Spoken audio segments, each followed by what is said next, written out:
ओम शांति 23/7/2025 प्रातः मुरली। ओम शांति। बाप दादा मधुबन।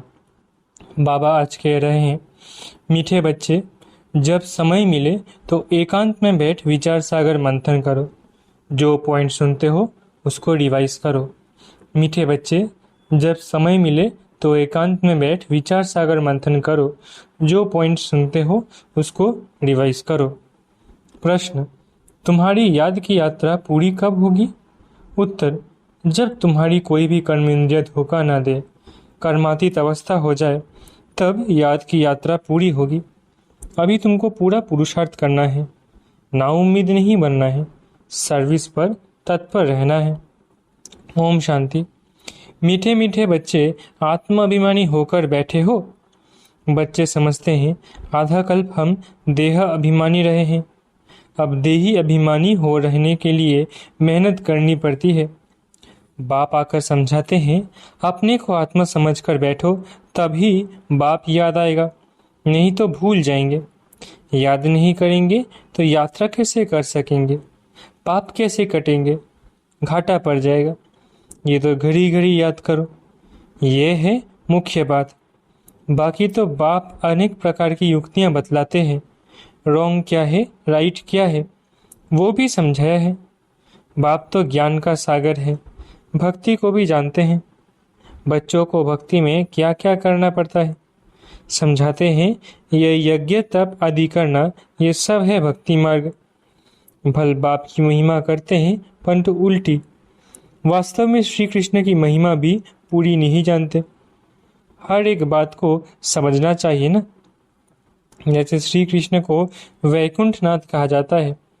अच्छा, बाबा पूछते हैं, श्री कृष्ण को त्रिलोकीनाथ कहा जा सकता है? गाया जाता है ना त्रिलोकीनाथ। अब त्रिलोकी के नाथ अर्थात तीन लोक, मूल वतन, सूक्ष्म वतन, स्थूल वतन। तुम बच्चों को समझाया जाता है तुम ब्रह्मांड के भी मालिक हो। श्री कृष्ण ऐसे समझते होंगे कि हम ब्रह्मांड के मालिक हैं। नहीं, वो तो वैकुंठ में थे। वैकुंठ कहा जाता है स्वर्ग, नई दुनिया को। तो वास्तव में त्रिलोकीनाथ कोई भी है नहीं। बाप राइट बात समझाते हैं। तीन लोग तो है, ब्रह्मांड का मालिक शिव बाबा भी है, तुम भी हो। सूक्ष्म वतन की तो बात ही नहीं। स्थूल वतन में भी वो मालिक नहीं है, न स्वर्ग का न नरक का मालिक है। श्री कृष्ण है स्वर्ग का मालिक, नरक का मालिक है। श्री कृष्ण है स्वर्ग का मालिक, नरक का मालिक है रावण। इनको रावण राज्य, आसुरी राज्य कहा जाता है। मनुष्य कहते भी है परंतु समझते नहीं है। तुम बच्चों को बाप बैठ समझाते हैं। रावण को 10 शीश देते हैं, 5 विकार स्त्री के, 5 विकार पुरुष के। अब 5 विकार तो सबके लिए है, सब है ही रावण राज्य में। अभी तुम श्रेष्ठाचारी बन रहे हो। बाप आकर श्रेष्ठाचारी दुनिया बनाते हैं। एकांत में बैठने से ऐसे ऐसे विचार सागर मंथन चलेगा। उस पढ़ाई के लिए भी स्टूडेंट एकांत में किताब ले जाकर पढ़ते हैं। तुमको किताब तो पढ़ने की दरकार नहीं। हाँ, तुम पॉइंट्स नोट करते हो, इसको फिर रिवाइज करना चाहिए। ये बड़ी गुह्य बातें हैं समझने की। बाप कहते हैं ना, आज तुमको गुह्य से गुह्य नई नई पॉइंट समझाता हूँ। पारसपुरी के मालिक तो लक्ष्मी नारायण है। ऐसे भी नहीं कहेंगे कि विष्णु है। विष्णु को भी समझते नहीं है कि यही लक्ष्मी नारायण है। अभी तुम शॉर्ट में एम ऑब्जेक्ट समझाते हो। ब्रह्मा सरस्वती कोई आपस में मेल फीमेल नहीं है। ये तो प्रजापिता ब्रह्मा है ना। प्रजापिता ब्रह्मा को ग्रेट ग्रेट ग्रैंडफादर कह सकते हैं। शिव बाबा को सिर्फ बाबा ही कहेंगे, बाकी सब है ब्रदर्स। इतने सब ब्रह्मा के बच्चे हैं। सबको मालूम है हम भगवान के बच्चे ब्रदर्स हो गए हैं, परंतु वो है निराकारी दुनिया में। अभी तुम ब्राह्मण बने हो। नई दुनिया सत्युग को कहा जाता है। इनका नाम फिर पुरुषोत्तम संगम युग रखा है। सत्युग में होते ही है पुरुषोत्तम। ये बड़ी वंडरफुल बातें हैं। तुम नई दुनिया के लिए तैयार हो रहे हो। इस संगम पर ही तुम पुरुषोत्तम बनते हो। कहते भी है हम लक्ष्मी नारायण बनेंगे। ये है सबसे उत्तम पुरुष। उन्हों को फिर देवता कहा जाता है। उत्तम से उत्तम नंबर 1 है लक्ष्मी नारायण, फिर नंबर वार तुम बच्चे बनेंगे।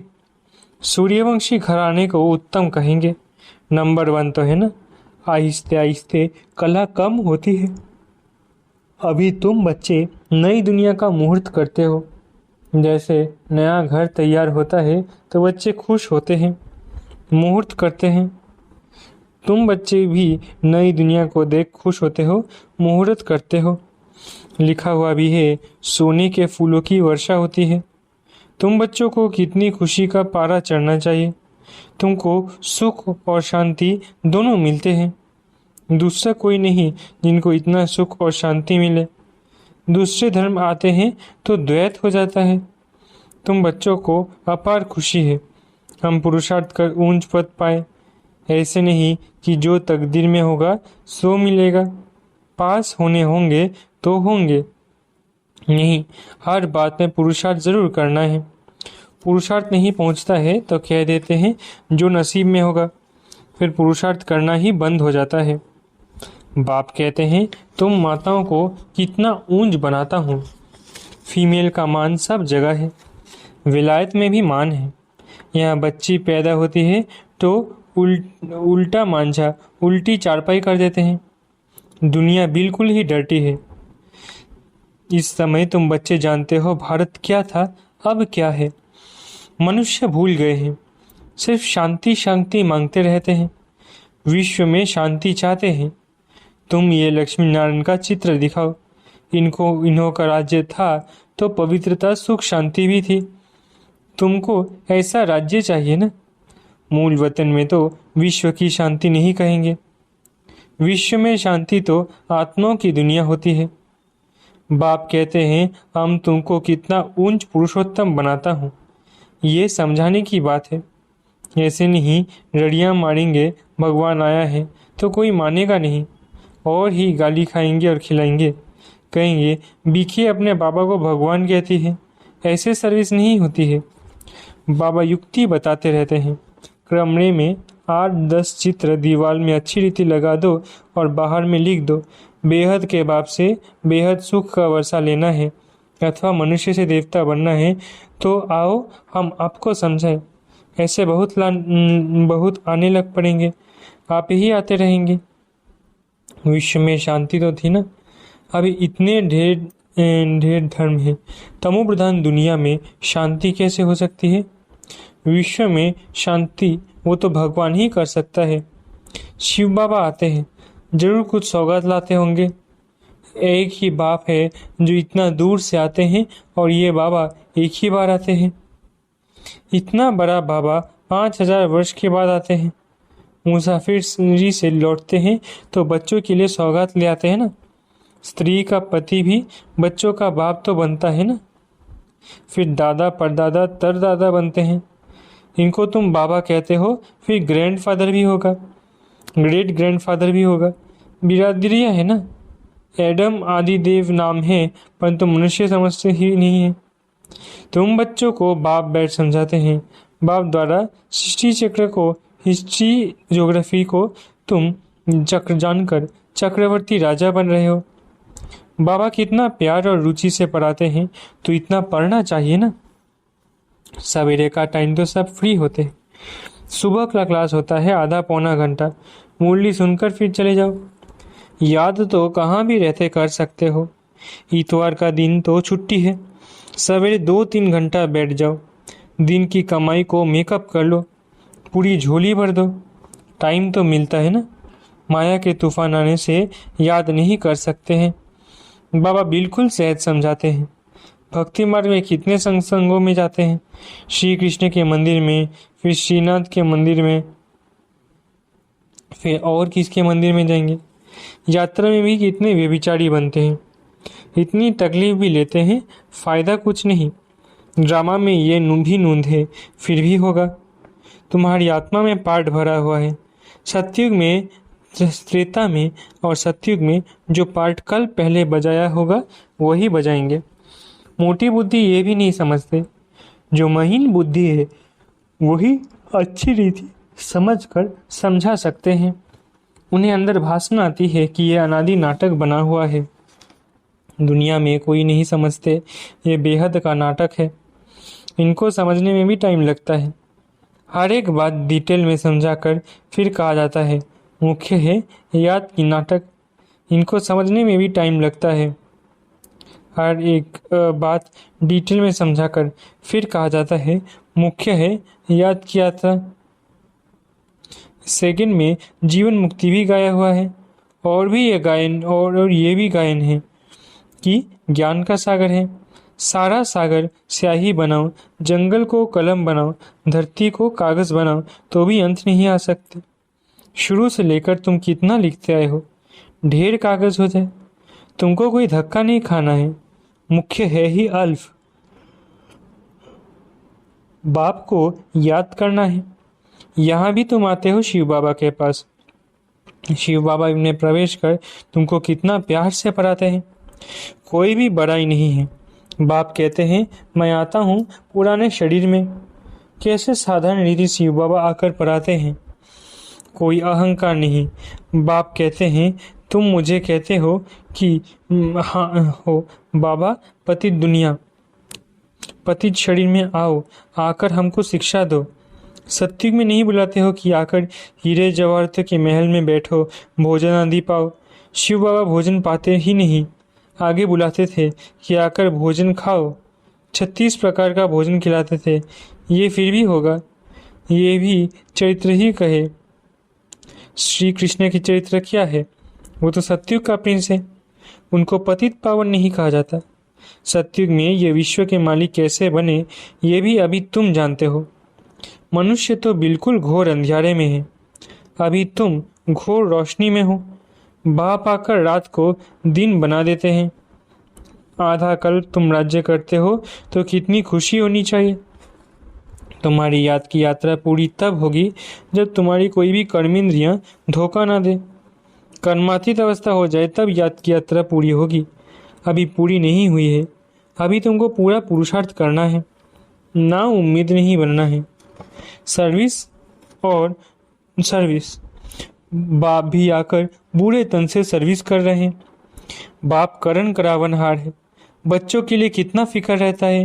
ये बनाना है, मकान बनाना है।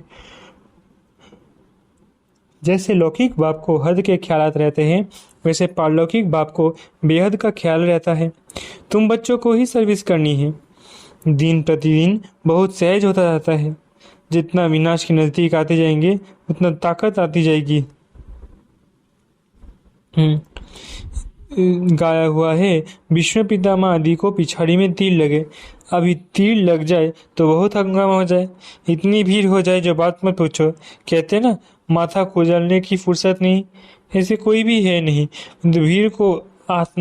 भीड़ हो जाती है तो फिर ऐसे कहा जाता है जब इन्हों को तीर लग जाए तो फिर तुम्हारा प्रभाव लग जाता है। सब बच्चों को बाप का परिचय मिलना तो है। तुम 3 पैर पृथ्वी में भी ये अविनाशी हॉस्पिटल और गॉडली यूनिवर्सिटी खोल सकते हो। पैसा नहीं है तो भी हर्जा नहीं।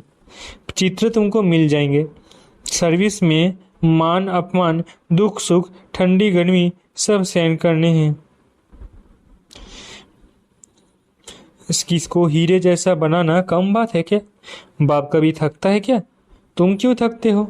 अच्छा, मीठे मीठे सीखले थे बच्चों प्रति माता पिता बाप दादा का याद प्यारा गुड मॉर्निंग। रूहानी बाप की रूहानी बच्चों को नमस्ते। हम रूहानी बच्चों की रूहानी माता पिता बाप दादा को याद प्यार गुड मॉर्निंग और नमस्ते। धारणा के लिए मुख्य सार। पहला, सवेरे के समय आधा पौना घंटा बहुत प्यार व रुचि से पढ़ाई पढ़नी है। बाप की याद में रहना है। याद का ऐसा पुरुषार्थ हो जो सब कर्मेंद्रिय वश में आ जाए। दूसरा, सर्विस में दुख सुख, मान अपमान, गर्मी ठंडी सब कुछ सहन करना है। अब ऐसे आप बच्चे मास्टर स्नेह के सागर बनो तो जो भी आत्मा आपके सामने आए वह अनुभव करे कि स्नेह के मास्टर सागर की लहरें स्नेह की अनुभूति करा रही है, क्योंकि आज की दुनिया सच्चे आत्मिक स्नेह की भूखी है। स्वार्थी स्नेह देख देख उस स्नेह से दिल उपराम हो गई है। इसलिए आत्मिक स्नेह को थोड़ी सी घड़ियों की अनुभूति हो को भी जीवन का सहारा समझेंगे। स्लोगन: ज्ञान धन से भरपूर रहो तो स्थूल धन की प्राप्ति स्वतः होती रहेगी। स्लोगन: ज्ञान धन से भरपूर रहो तो स्थूल धन की प्राप्ति स्वतः होती रहेगी। व्यक्ति इशारे: संकल्पों की शक्ति जमा कर श्रेष्ठ सेवा के निमित्त बनो। जैसे सत्युग की सृष्टि के लिए कहते हैं एक राज्य एक धर्म, ऐसे अब किस राज्य में भी एक राज्य अर्थात स्व के इशारे पर सभी चलने वाले हो। मन अपनी मनमत न चलावे, बुद्धि अपनी निर्णय शक्ति की हलचल ना करे, संस्कार आत्मा को नाच नचाने वाला ना हो, तब कहेंगे एक धर्म एक राज्य। तो ऐसा कंट्रोलिंग पावर धारण कर लो, यही बेहद की सेवा का साधन है। अच्छा, ओम शांति। शुक्रिया बाबा।